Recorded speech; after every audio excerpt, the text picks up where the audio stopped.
అందరికి నమస్తే, అందరికి హాయ్, హలో. ఈసారి బిగ్ బాస్ 8 సీజన్లో ఈ సీజన్ మాత్రం ఖచ్చితంగా కన్ఫామ్గా నిఖిల్ అనే ఫైనల్ విన్నర్ అవుతాడు. ఎందుకంటే మొదటి నుంచి మనం ఈ బిగ్ బాస్ సీజన్ 8లో మొదటి వారం నుంచి ఈ వారం దాకా మనం అన్నీ చూసుకుంటే అన్ని విధాలుగా అంటే ప్రతి వీక్లోనూ టాప్లో ఉంది నిఖిల్ అని మాత్రమేను. నిఖిల్ అనే చాలా కష్టపడ్డాడు. పైగా మొన్న అయితే ఎందుకులే అసలు అతను గెలవడానికి అంటే టాప్ 5లోకి చేరడానికి అందరి మీద నిఖిల్ అనికి ఎక్కువ ఎక్కువ ఎక్కువ కష్టాలు పడ్డాడు. అంటే కాలుకి దెబ్బ తగిలినా, కన్ను ఉన్నా, కాలు ఉన్నా కింద మీద పడి ఏదైనా సరే అంటే టాప్ 5లోకి వెళ్ళాలని ఆయన పడ్డ తపన, ఆయన పడ్డ కష్టం ఖచ్చితంగా నిఖిల్ అనే 100% విన్నర్ అవుతాడు.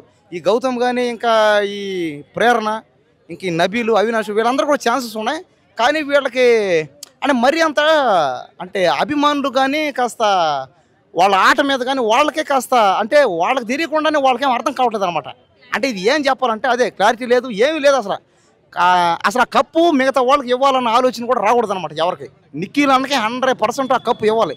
ఎందుకంటే గౌతమ్ది ఏందంటే అందరూ తెలుగుడని రకరకాలుగా పుకార్లు, రకరకాలుగా గొడవలు, పైగా నిఖిల్ అన్న కన్నడ అని, అతను తెలుగు అని, ఇంకా ఇలా చేస్తున్నారు. ఇలా ఎన్ని చేసినా సరే, ఏం జరిగినా సరే, ఎంతమంది ఏం రాసినా సరే నిఖిల్ అన్న 100% ఫైనల్ విన్నర్ పక్క అనమాట.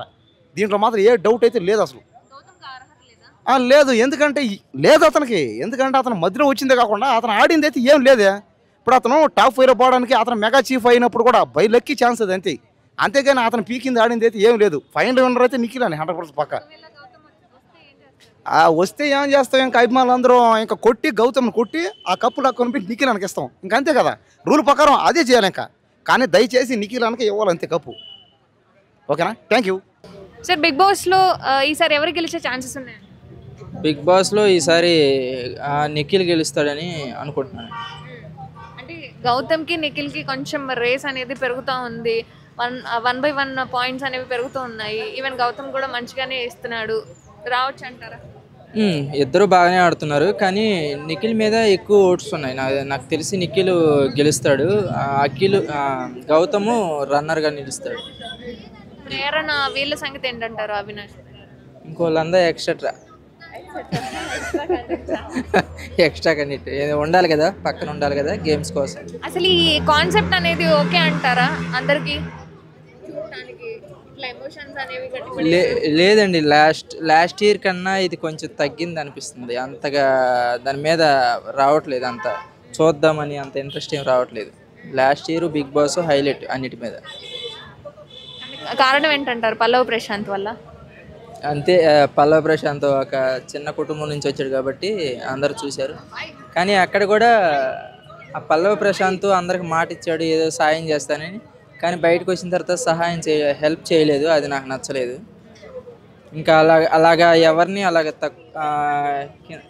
కింద స్థాయి ఒక వ్యవసాయ కుటుంబం నుంచి ఎవరిని తీసుకురాకుండా నార్మల్గా ఇక్కడ వాళ్ళని తీసుకొని మంచిగా ఆడితే బాగుంటుంది. లేకపోతే ముందే ఏదైనా మాట ఇస్తే ఆ మాట నిలబెట్టుకునేటట్టుగా ఉండాలి, లేకపోతే రావద్దు బిగ్ బాస్కి.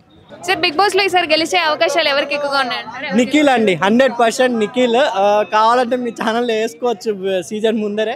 నిఖిల్ 100% గెలుస్తాడు అనుకుంటారా. నా అభిప్రాయం ప్రకారం నిఖిల్ అండ్ ప్రేరణ గారు, నాగార్జున గారు మధ్యలో నిలబడితే బాగుంటుందని నా అభిప్రాయం అండి. గౌతమ్కి కూడా సేమ్ ఛాన్సెస్ ఉన్నాయి అంటున్నారు కదా. గౌతమ్ టాప్ 2 టాప్ 3 మధ్య కొంచెం మన ప్రేరణ గారికి అండ్ మన గౌతమ్ గారికి ఎక్కడో మధ్యలో కొంచెం టకఫార్ జరుగుతుంది అనుకుంటున్నానండి. ఎలా అనిపిస్తుంది ఈసారి వాళ్ళందరి గేమ్? కంపల్సరీ అండి, టాప్ 5కి అనర్హులే వెళ్ళారని అనిపిస్తుంది. ఎందుకంటే కొంచెం విష్ణుప్రియ గారిని టాప్ 5లో పెట్టింటే నేను నిజంగా సీజన్ 8 చూసేవాడిని కాదు. ఎందుకంటే అక్కడ గేమ్ ఆడిన వాళ్ళే కంపల్సరీ వెళ్ళారు కాబట్టి, జెన్యున్గా ఆడారు కాబట్టి అనుకుంటున్నాను. ఇంకా అవినాష్ గారు కూడా ప్రేక్షకులు కాకపోయినా ఆయన కష్టపడి గేమ్ ఆడారు, ఎవరికి గివప్ లేకుండా ఓన్ గేమ్ ఆడారు కాబట్టి ఆయన అర్హులే అని నా అభిప్రాయం అండి. అంటే నిఖిల్ కొంచెం ఎమోషన్స్ అనేవి దాస్తాడు అని చెప్తున్నారు కదా, ఎక్కువగా బయటపడలేడు. ఎమోషన్స్ ఎక్కువ వాళ్ళ మదర్ వచ్చినప్పుడుగా అతను బయటపడలేదు అంతగా. కానీ ఉన్నంతలో నాకు తెలిసినంత వరకు బిగ్ బాస్ సీజన్ 8లో నిఖిల్ చాలా జెన్యున్గా ఆడాడు. లేదంటే నిఖిల్ అనే బిగ్ బాస్ కంపల్సరీ 100% గివప్ అవుతాడు అనుకుంటున్నాను. ఏం నేర్చుకోవచ్చు అంటారు? కెప్టెన్ కూల్, ధోని మాదిరి తన కెప్టెన్ కూల్గా ఆడారు ఆయన గేమ్ మొత్తము. ఒక్క సోనియా గారు వచ్చినప్పుడే కొంచెం ఎక్కడో పాపం డల్ అయిపోయారు. ఎందుకంటే సోనియా గారు బిగ్ బాస్ సీజన్ రావడం వల్ల ఆమె కొంచెం ఎక్కడో మైనస్ పాయింట్ అయింది నిఖిల్ వల్ల అని నా అభిప్రాయం అదే అనుకుంటున్నాను అండి. గౌతమ్ జెన్యున్ ప్లేయర్ అండి, నిజంగా చాలా బాగా ఆడారు. అందుకని గౌతమ్ ఆవేశం ఎక్కువ ఆడారు, ఆలోచన ఎక్కువ ఆడలేదని నా అభిప్రాయం అండి.